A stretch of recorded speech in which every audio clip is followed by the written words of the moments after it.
Bajaj auto 1945 में हुई है, शुरू हुई है company. Motorcycle CV E2 vehicles के सबसे बड़े मैन्युफैक्चरर्स में से एक है।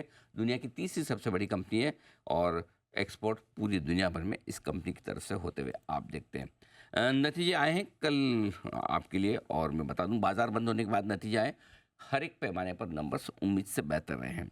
आय ये आई है आंकड़ा 11,485 करोड़ का। हमारा अनुमान 11,050 करोड़ का था, तो उम्मीद से 450 करोड़ ज़्यादा इनकम का आंकड़ा है। कामकाजी मुनाफा यानी कि एबिटा 2307 करोड़, हमारा अनुमान था 2180 करोड़। यहाँ पर भी बीट आई है, 34% की दमदार ग्रोथ। मार्जिन्स बेहतर होते हुए देखिए, 20% से ऊपर निकलते हुए दिख रहे हैं मार्जिन्स। उम्मीद से 40 बेसिस पॉइंट बढ़कर आए हैं। और मुनाफे में अच्छी बढ़त दिखी है 35% की, 1936 करोड़ का आंकड़ा आया है, जबकि अनुमान 1850 करोड़ का था। तो हर एक पैमाने पर नतीजे जो है उम्मीद से काफ़ी बेहतर आते हुए दिखे हैं। आइए मुलाकात करते हैं, हमारे साथ कंपनी के एग्जीक्यूटिव डायरेक्टर राकेश शर्मा साहब कार्यक्रम में हो रहे हैं शामिल। सर 2007 से कंपनी के साथ है, दिल्ली यूनिवर्सिटी से कॉमर्स में ग्रेजुएशन किया और उसके बाद IIM अहमदाबाद से आपने post graduation diploma in management भी डिग्री हासिल की। शर्मा साहब बहुत बहुत स्वागत है आपका, धन्यवाद हमें समय देने के लिए। और सबसे पहले तो सर आपको इन दमदार नतीजों के लिए बधाई। बहुत ही शानदार तिमाही रही है, हर एक पैमाने पर नंबर्स उम्मीद से बेहतर हैं, ग्रोथ भी स्ट्रॉन्ग है। बताएं सर, खास ट्रिगर्स क्या रहे हैं इस तिमाही में? नमस्कार अनिल जी, और बहुत बहुत धन्यवाद। आपने बहुत अच्छी तरीके से हमारी कंपनी का इंट्रोडक्शन किया है, थैंक यू। और हमारी तो इससे बहुत हौसला अफजाई हो जाती है जब इस तरह से आप इंट्रोड्यूस करते हैं। थैंक यू तो सर। ये कीर्तिमानों का साल था। FY 24 में कई रिकॉर्ड्स हमारी कंपनी ने बनाए।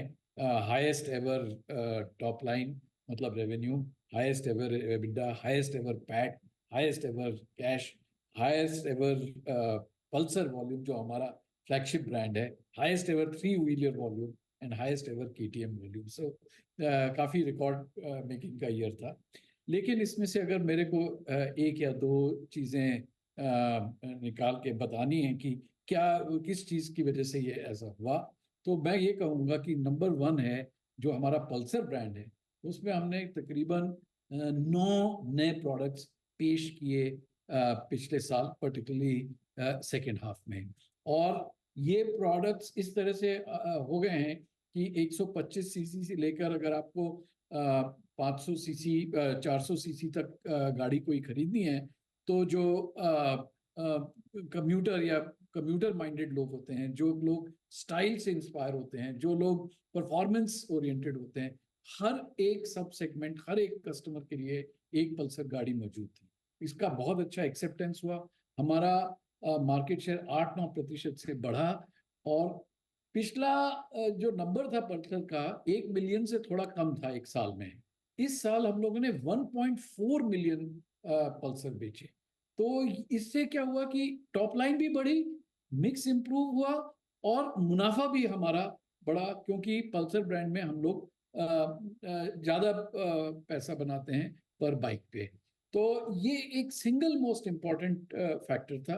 दूसरी चीज थी, जो हमारा 3 व्हीलर बिजनेस है, उसने भी बहुत अच्छा किया। और जो गवर्नमेंट का एक बहुत बढ़िया इनिशिएटिव रहा है, कुछ सालों से गवर्नमेंट CNG इंफ्रास्ट्रक्चर बढ़ा रही है। 4,500 पंप CNG के गवर्नमेंट ने पूरे देश में कर दिए हैं। और मेरे ख्याल से 60% डिस्ट्रिक्ट्स में अब CNG अवेलेबल है। तो हमारे पास लीडिंग टेक्नोलॉजी है CNG 3 व्हीलर्स के लिए। जैसे ही कोई क्षेत्र में CNG पंप आता है, तो जो डीजल गाड़ी चला रहा होता है वो इमीडिएटली CNG गाड़ी की तरफ उसका झुकाव हो जाता है, क्योंकि इसकी ऑपरेटिंग इकोनॉमिक्स जो है, उसका मंथली बिल जो है फ्यूल का, वो काफी कम हो जाता है। और इसमें हमारा 80% से ऊपर का मार्केट शेयर है। और इसमें भी ये भी अच्छा प्रॉफिटेबल प्रोडक्ट है। तो 3 व्हीलर बिजनेस का राइज, और उसमें CNG का राइज, पर्टिकुलरली पल्सर का राइज, ये दो मैं सिलेक्ट करूंगा फैक्टर्स हमारे जो ये रिकॉर्ड ब्रेकिंग ईयर है उसको एक्सप्लेन करने के लिए। तो आपकी फ्लैगशिप ब्रांड पल्सर काफ़ी दमदार परफॉर्मेंस देती दिखी है, और आपने कहा भी कि पूरा साल ही कीर्तिमान बनाने का रहा, रिकॉर्ड्स बनाने का रहा। लेकिन I am sure sir records 2025 में भी बनेंगे, फाइनेंशियल ईयर 2025 क्या उम्मीद रखी जाए? एक जरा ब्रॉडर गाइडेंस दें आप। अनिल जी, क्या है कि अभी तो जो अपने डोमेस्टिक मार्केट हैं अच्छे लग रहे हैं।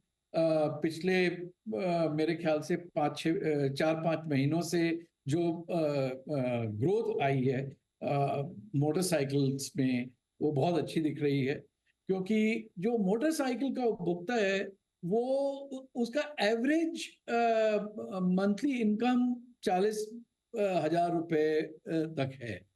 और कोविड के बाद अब हम लोग ने देखा है कि इस सेगमेंट में, इस वर्ग में थोड़ा सा कॉन्फिडेंस बढ़ता जा रहा है, और ये इससे भी हम दर्शाता है कि लोग लोन लेने लगे हैं, और लोग लंबे टेन्योर का लोन लेने लगे हैं। इससे लगता है कि लोगों को कॉन्फिडेंस है कि उनकी फ्यूचर इनकम स्ट्रीम बनी रहेगी।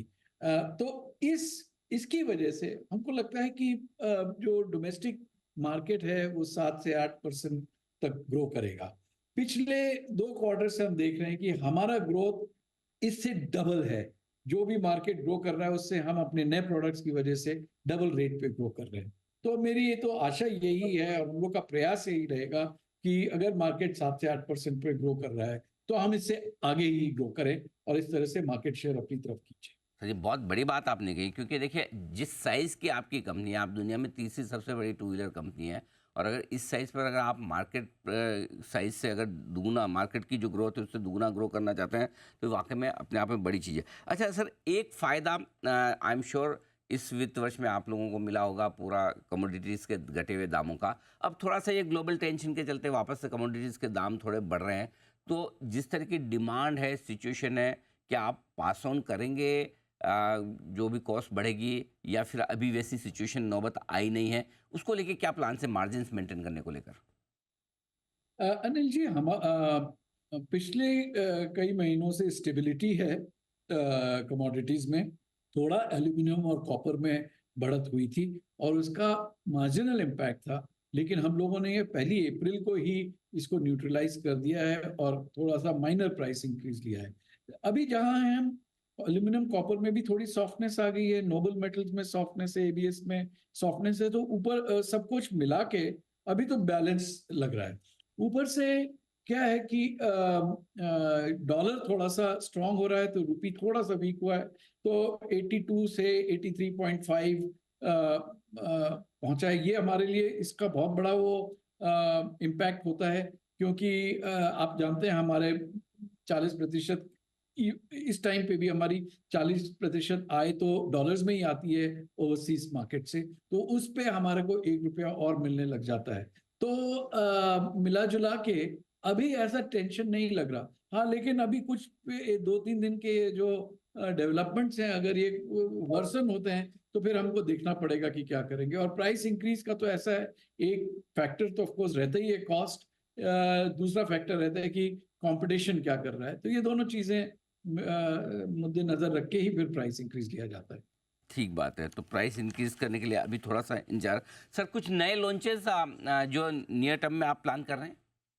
बिल्कुल, बहुत जबरदस्त लॉन्चेस हैं अनिल जी, अगले नियर टर्म, मतलब अगले 90 दिनों में। और कुछ ही दिनों में हम अभी अभी हमने पल्सर 250 लॉन्च किया, मतलब 2-3 दिन पहले ही। और ये नई 250 है, और इसके प्रोफेशनल राइडर्स अभी इसको राइड कर रहे हैं, और इन्फ्लुएंसर्स इसके बारे में लिख रहे हैं। 3 या 4 तारीख को हम लोग सबसे बड़ी पल्सर जो है अभी तक की हमारी, उसको हम पेश करेंगे मई में। और फिर जून में हम लोग पेश करेंगे हमारी दुनिया की सबसे पहली सीएनजी बाइक। तो 90 दिनों में आपके लिए इंटरेस्टिंग लॉन्चेस भी होते हुए दिख रहे हैं, और इन लॉन्चेस का इंतज़ार भी रहेगा सर। और इलेक्ट्रिक व्हीकल के फ्रंट पर क्या प्लान है, एक ये सवाल भी मैं लेना चाहता हूँ आपसे। इलेक्ट्रिक व्हीकल, मतलब टू व्हीलर पे देखा जाए तो उसमें अभी हम लोगों ने चेतक को अपग्रेड किया है, और मेरे ख्याल से 3 या 4 हफ्ते में एक नया लॉन्च हम लोग चेतक में भी करेंगे, तो चेतक का पोर्टफोलियो बढ़ेगा, और ये थोड़ा और मास अपील होगी इस प्रोडक्ट में।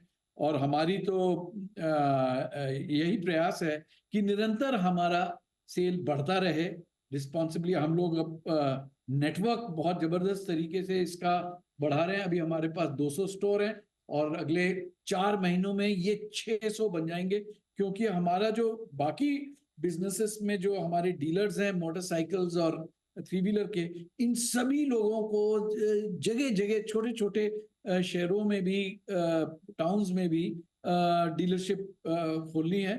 तो हम लोग इसका उनके साथ काम करके 600 तक ले जाएंगे इस नंबर को, जो कि काफी अच्छा नेटवर्क हो जाएगा।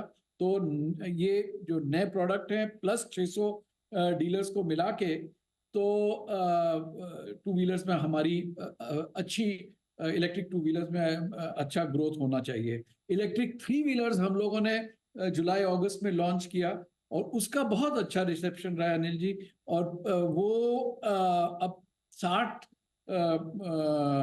टाउन्स में अवेलेबल है और आगे जैसे हम लोग चलेंगे 120 टाउन्स में हम अगले 3-4 महीनों में इसको पहुंचा देंगे। तो बिल्कुल, तो आगे प्लान्स ज़बरदस्त है इलेक्ट्रिक व्हीकल्स के फ्रंट पर भी और नए लॉन्चेस के फ्रंट पर भी। शर्मा साहब, बहुत बहुत धन्यवाद हमें समय देने के लिए। एक बार फिर से आपको दमदार नतीजों पर बहुत बहुत बधाई और उम्मीद करते हैं कि वित्त वर्ष 2025 आपके लिए और भी बेहतर नए रिकॉर्ड बनाने वाला साबित हो, ऐसी हमारी शुभकामनाएं। Thank you so much sir. Thank you very much Anil. धन्यवाद।